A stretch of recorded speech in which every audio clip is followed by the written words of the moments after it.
Most people believe sexual desire begins in the body, but research shows desire begins in the nervous system. And one of the strongest predictors of long-term intimacy isn't physical chemistry, it's emotional safety. This documentary explores why emotional safety is the foundation of desire, how couples accidentally lose it, and the scientifically supported ways to rebuild it. When people talk about sexual attraction, they usually mention physical features, hormones, or early chemistry. But intimacy researchers have found something far more important. The body cannot feel desire if it doesn't feel safe. The human nervous system has two states: a regulated, relaxed state, a guarded, protected state. Desire can only exist in the first one. When partners feel emotionally tense, judged, dismissed, criticized, ignored, or pressured, their nervous system shifts into protection mode. And in protection mode, the brain shuts down the pathways for arousal. This is why couples who love each other deeply can still lose sexual connection. It's not a lack of attraction, it's a lack of emotional regulation. One therapist described a case where a couple hadn't touched intimately in months, not because they didn't love each other, but because both felt unappreciated and misunderstood.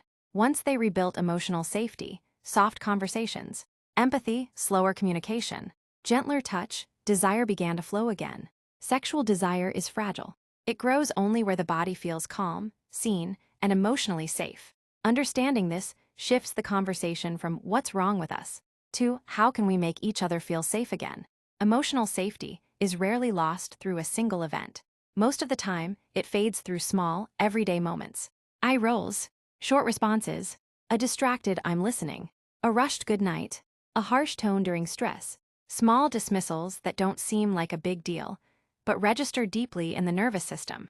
When these moments accumulate, the relationship slowly shifts from open to guarded. People stop sharing their feelings, touch becomes less natural, vulnerability feels risky, and sex begins to feel emotionally distant rather than connective.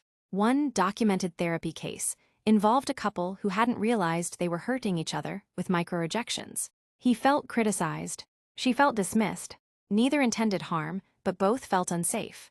Their therapist helped them notice the subtle moments that created distance. When they replaced defensiveness with curiosity and judgment with gentle communication, their emotional safety returned.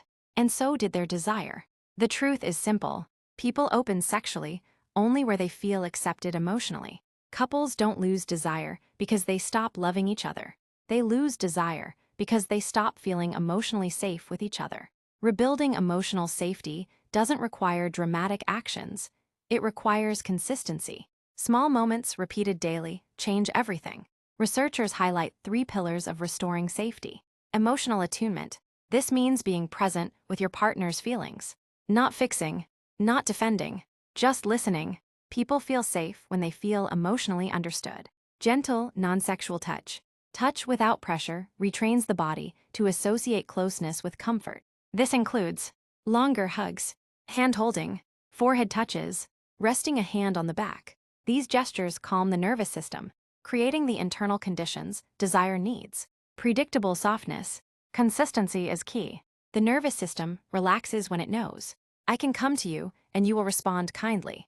Emotional safety is not just the foundation of intimacy. It is the environment where desire can breathe again.